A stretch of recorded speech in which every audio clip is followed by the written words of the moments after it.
자, 부산 도시철도 하단 녹산선 건설을 위한 절차를 또 하나 통과했다는 국제신문 기사가 떠서 가져왔습니다. 보시면.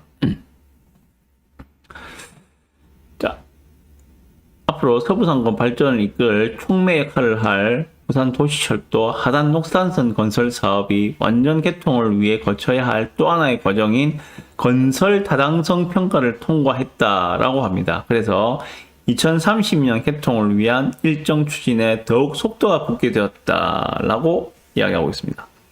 지금 얘 같은 경우에는 예비 타당성 조사라는 게 있고, 그리고 여기 건설 타당성 평가라는 게 있는데, 예비 타당성 조사는 비용 측면에 초점을 맞춘 것이라면은 건설 타당성 평가는 실제로 설치되는 시설 등이 적합한지를 따진다. 따라서 이번 국토부의 이번 보고서는 하단 녹사선 사업 계획이 건설 측면에서도 전혀 문제가 없던 점을 공식 인정한 것이다.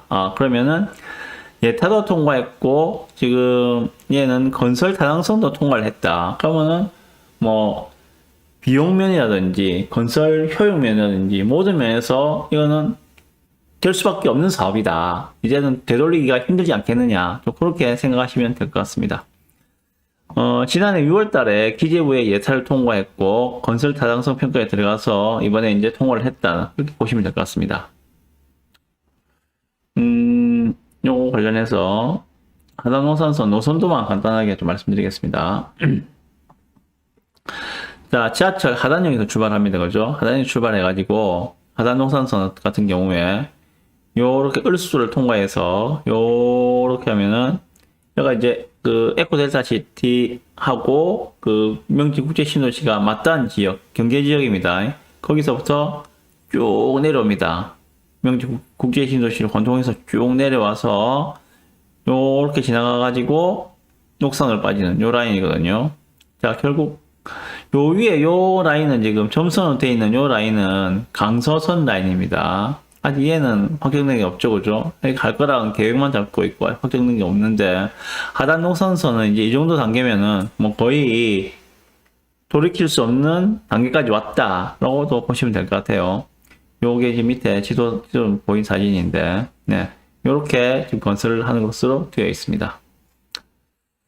개통 시기는 2030년이고. 요게 지금, 여기 하단에서 사상까지 이어지는 사상 하단선, 얘하고 직결이 된다고 합니다. 그러면 결국, 여기 명지국제신도시에서 요걸 타고 쭉 가다가 하단에서 1호선으로 갈아탈 수도 있고, 아니면 계속 사상까지 올라갈 수 있다. 그 이야기를 하고 있는 거예요. 그리고 여기 지금 아직 건설이 확정된 건 아니지만은, 요 강서선하고 두 군데, 103번역하고 106번역에서 지금 강서선으로 환승이 가능합니다. 그래서 얘 같은 경우에는 결국은, 명지국제하고 에코델타의 대중교통 인프라를 확충하는데 큰 역할을 할 것 같다. 라고 말씀을 드릴 수 있습니다. 참고로, 사상 하단선, 얘 같은 경우에는 26년도, 맞죠? 26년 개통은 또 미뤄졌죠, 그죠? 예. 원래 23년도 말까지 한댔는데 또 미뤄졌습니다. 그래서 26년도에는 개통할 것 같다 라고 생각이 듭니다. 자, 요거 가지고 마지막으로 하나 말씀드리고 마무리하겠습니다.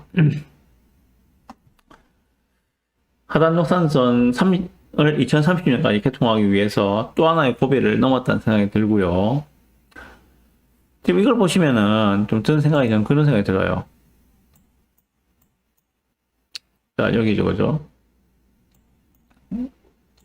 하단에서 출발해서, 요렇게 해가지고, 지금, 요렇게 내려오거든요. 내려와서, 요렇게 와서, 요렇게 해가지고, 이쪽으로 빠지거든요. 지금 강서선은 위에서 내려오는 걸로 돼 있고, 위에서 이렇게 내려오는 걸로 돼 있고, 지금, 하단 녹산선은 요 라인으로 들어가는 걸로 돼 있습니다. 요렇게 들어와서, 요렇게 내려갑니다. 뭐, 어쨌거나, 지금 제가 볼 때는, 명지 더샵 있는 요 입지, 지금 하단 노선선이 요 라인으로 들어와서 요렇게 빠져나가는 걸로 되어 있거든요. 예. 요 라인으로 들어와서 요렇게 들어와서 요렇게 내려서 이쪽으로 빠집니다. 이 일대가 가장 명지 국제신도시의 지금 중심 입지로 될 수밖에 없다는 생각이 들어요. 명지더샵, 2단지, 3단지, 그리고 법원이 있는 요 일대가 가장 명지국제선 지금 중심 입지라고 보시면 됩니다. 요 건설되는 역들도 고 입지에 지금 생기는 걸로 되어 있거든요. 106번역 보이시죠? 그죠? 예, 얘들도 지금 고 입지에 들어온다고 보시면 됩니다. 자, 그런데 강서선도 뭐 나중에 먼 미래에 생기겠지만은 일단은 지금 현재 개통이 거의 확정된 것으로 보이는 것은 사상 하단선 그리고 하단 녹산선 요걸 보시면 됩니다. 자, 그러면 기존의 하단 같은 경우는 어떻는가? 기존의 하단은 지하철 1호선 가지고 있죠, 그죠? 사상 하단선 26년도 개통입니다. 하단 녹산선 30년 개통입니다. BTS는 제외하더라도, BTS는 아직까지 뭐, 구체적으로 나온 게 전혀 없으니까, BTS는 제외하더라도, 하단은 지금 2030년이 되면은 트리플 역세권이 됩니다. 그죠? 1호선, 사상 하단, 그 다음에 하단 녹산, 3개가 들어오는 중심의 교통의 요지가 된다는 그 이야기입니다. 하단 녹산선 이야기하다가 갑자기 왜 하단을 이야기하느냐? 예, 하단을 주목하시라는 이야기를 드리고 있는 거예요. 하단을 주목하시라. 교통의 요지로 바뀐다. 하단하면 보실 때가 그리 많지는 않습니다. 지금 여기에 카락타운 1단지, 그리고 카락타운 2단지, 3단지, 요 정도 보시면 되거든요. 물론 요 위에, 을소 초등학교 위에 있는 하단, SK뷰죠, 그죠? 하단 SK뷰. 얘도 있습니다. 얘도 이제, 처음에 얘 들어봤을 때는 센세이션을 일으켰는데, 이 동네에서는 제일 좋았거든요. 근데 이제 어느덧 지금 20년이 다 돼가는 그런 아파트라서, 예. 게다가 용적률은 지금 300% 넘잖아요, 그죠? 여가 옛날에 그 동산유지인가 아마 그런 자리였을 거예요. 공장 자리였는데 거기 갖다가 지금 아파트로 지은 것들이거든요. 얘도 지금 용적률이 300% 넘기 때문에 예 만만치 않을 겁니다. 나중에 재건축을 한다 하더라도 만만치 않을 거예요. 지금 카락타운 1단지 같은 경우에는 용적률이 240%죠, 그죠? 240%. 카락타운 2, 3단지, 카락타운 2단지 같은 경우에도 용적률이 260%. 3단지 같은 경우에도 거의 비슷합니다. 용적률은요. 예. 얘는 뭐 250 정도의 그 용적률을 가지고 있는 그런 아파트들. 지금 2단지, 2, 3단지도 그렇고 1단지도 그렇고 지금 재건축 추진은 다 들어가 있을 거예요. 그러나 1단지 같은 경우에는 이제 물리적으로 30년이 넘었으니까 재건축을 진행해도 문제가 없어요. 2, 3단지 같은 경우에도 지금 뭐 거의 비슷하게 지었으니까 얘들도 이제 추진위가 만들어져서 재건축을 진행을 해야 할 겁니다. 언제까지나 계속 뭐 노후화된 슬럼화된 아파트로 놔줄 수는 없다는 거죠. 예, 언젠가는 해야 되는 건데 지금 말씀드리고 싶은 거는 자 먼저 하단이 2030년에는 트리플 역세권으로 변모를 한다. 하단 주위를 주목하시라. 하단 주위에서 보실만한 데는 카락타운 1단지, 2, 3단지 그 정도가 좋을 것 같다 라고 말씀을 드렸습니다. 요즘에 가격이 너무 좋더라고. 카락 1단지 같은 경우에는. 그래서 말씀드리는 거예요. 카락 1단지 84 타입 남향 3억 초반이면 3억 1, 2천이면은 가능하시겠더라고 보니까. 물론 층은 뭐 그렇게 고층은 아닙니다. 남향인데도 84 타입이 예 동향은 좀 더 싸요. 근데 남향인데도 8억 초반이면 3억 초반이면은 가능하겠더라. 3단지는 더 쌉니다. 2단지는 큰 평수인데 3단지는 그 작은 평수가 섞여 있거든요. 3단지는 더 싸요 또 보면은. 3단지는 84를 2억 중후반에도 살 수 있겠더라고 보니까. 매물대가 그래요 보니까. 무슨 말인가 하면 아직까지 지금 그 우리 부산 시내에서 대장급 단지들은 지금 반등이 나왔어요. 지금 다시 좀 주춤한 상황입니다만은 이게 주춤한 상황 얼마 안 갑니다. 봄 되면은 끝날 수 있어요. 어쨌든 그 대장급 단지들은 반등이 나왔는데 아직까지 그 이외의 단지들은 반등이 안 나왔다는 걸 말씀드리는 거예요. 지금 카락타운 3단지 보십시오. 의미 있는 반등이 나왔습니까? 지금 안 나왔잖아요. 안 나오고 있습니다. 카락 1단지 같은 경우에도 지금 의미 있는 반등이 안 나왔더라고요. 전체 보시면은. 지금 하락가 여기서 진동을 하고 있는데 아직 의미 있는 반등이 안 나왔어요. 이걸 말씀드리고 있는 거거든요. 지금 부산 시내에 입주 물량 폭탄권을 지나고 있으면서 대부분의 단지들이 아마 비슷할 거라 생각합니다. 의미 있는 반등들이 나온 단지는 그렇게 많지가 않아요.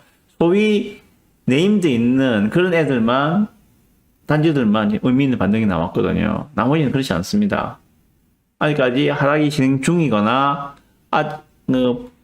하락 끝자락에서 보합이거나, 그렇게 보시면 됩니다. 그런 관점에서 볼 때, 하락 1단지하고 하락 2, 3단지가 가격대가 너무 좋더라고 보니까. 그래서 드리는 말씀이에요. 실거주를 고민하신 분들이라면 한 번 정도 이쪽에 사셔야 하는 분들, 실거주를 고민하신 분들이라면 한 번 정도는 생각을 해보셨으면 좋겠다 라는 차원에서 말씀을 드립니다.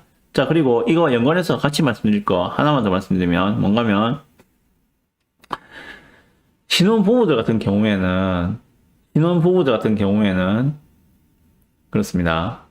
자, 사하구에 내가 살고 싶어요. 사하구에 살아야 돼. 예, 그 근처에 직장이 있기 때문에 난 사하구에 살아야 돼. 자, 그런데 제가 이 경험입니다. 예, 말씀을 드리면은 신혼부부시면은 뭐 당장은 좀 힘들더라도 이렇게 좀 앞으로 그 미래 그 시세 차익이 예상되는 가락 1단지 이런데 좀 들어가셔서 몸택하시면서 젊으시니까 몸택해서 가능하시니까 사시는 게 어떻겠느냐라고 여쭤보면은 신혼부부 같은 경우에는 그렇게 하기 싫어요. 우리는 새 아파트에 들어가서 살고 싶어요. 라고 말씀하시는 분들이 훨씬 더 많다는 겁니다. 가락 1단지, 예를 들면 그런 거죠, 그죠? 그러니까, 아이들 다 이제 대학까지 보내놓고, 좀 시간적으로 여유가 있으신 분들, 그런 분들이 은퇴를 좀 앞두고 있는 내외분들만 사시는 그런 분들이 뭐 들어가서 실거주 하시면서, 여유있게 실거주 하시면서, 이후에 시대 차익도 노려보셨으면 좋겠다. 신혼부부도 좋은데, 신혼부부들은 이렇게 낡은 아파트를 안 좋아하더라고. 여기를 말씀드리면은, 이분들은 어디를 말씀하시는가 하면은, 여기에 고록 하늘채, 예나, 아니면은, 그 앞에 있는 장림두산이나, 이런 것을 말씀하십니다. 이 고록 하늘채 예하고, 여기에 장림두산하고 비교하면은, 당연히 장림두산이 훨씬 더 조건이 좋죠. 얘도 이제 내년도 9월달 입주니까 입주장 다 됐자는 거죠. 얘 같은 경우에도 좀 관심 가지고 많이 지켜보세요. 이 주위에서 신축 대단지 브랜드, 평지, 초품화, 준 역세권을 찾으신다면 얘도 한번 눈여겨보셨으면 좋겠습니다. 제가 얼마 전에 제가 실제로 안 걸어봐가지고 지하철역에서 여기까지 안 걸어가봐서 제가 실제로 걸어봤습니다. 자, 여기 장림역 3번 출구에서 요 사거리, 요 입구까지, 길 건너, 요까지 걸어봤거든요. 신호대기 걸린 것까지 감안해서 8분 걸렸어요. 8분 만에 갔습니다. 이 정도면은 뭐 준용 채권이라 말해도 무방하잖아요. 대관음으로 딱 8분 걸리더라고. 그러니까 여기에 보면은 뭐 명륜 진사갈비니 투선 플레이스니 다 있어가지고 밤에 걸어갔는데 그렇게 어둡지가 않았어요. 여성분들이 밤에 걸어 다니시기에도 크게 문제는 안 될 것 같다는 생각이 들더라고요. 밝더라고. 상가들이 제법 있었거든요. 보니까. 그 말씀을 드리고 싶고. 뭐 그렇습니다. 그래서 하단 녹상선 이야기하다가 장림두산까지 와버렸는데, 요지는 그런 겁니다. 하단 주변에 주목을 하셔라. 카락타운 1단지, 3단지 같은 경우에, 1단지나 2, 3단지 같은 경우에는, 미래 시세 차익이 예상되니까, 그런 부분들 지금 가격이 너무 좋더라. 이렇게 말씀을 드립니다. 너무로 여기에 장림두산 같은 경우에도 지금 가격대면은 충분히 진입하셔도 괜찮다라고 말씀드리고, 이번 말 나온 거, 장림두산 제가 저번에 말씀드린 게 있잖아요. 그죠? 110동에 10층 5구비 타입. 마이너스 마피 전짜리거든요. 분양가 3억 2,900인데, 인수가는 지금 3억 1,900이에요. 그런데, 얘가 지금 1에서 3차까지 중도금을 잔압한 물건이라 했잖아. 그래서, 인수금이 크다고 해서 좀 부담스러워 하셨는데, 이거 매도하시는 분이, 그러면은, 요 중도금 잔압한 거, 이거를, 만약에 매수하시는 분이, 신용대출 이런 게 가능하다면은 그 이자를 대신해 주겠다. 라고도 말씀하셨어요. 만약에 신용대출 이런 게 안 된다면은, 그러면은 9월 달에 입주니까 그때 집단대출 받을 때 그때 이 돈을 받겠다. 중도금 차납한 거는 그때 받겠다. 라고도 말씀하셨어요. 결론적으로 지금 요거 인수하시는데 필요한 비용은 3,400만 있으면 됩니다. 마이너스 1,000, 마피 1,000짜리 매물인데 실제로 인수하는데 드는 비용은 3,400이면 됩니다. 이런 거 진짜 하셔야 돼요. 정말 이런 게 진짜 진정한 의미의 금매거든요. 층도 좋잖아요. 10층. 하루 종일 해 들어오고. 지금 이 매물 네이버에 넣었거든요, 이제. 저만 가지고 있어요. 그래서, 예, 이런 물건도 관심 있으시면 여기 태양 소장한테 연락 주시면 되겠습니다. 네, 마무리하겠습니다.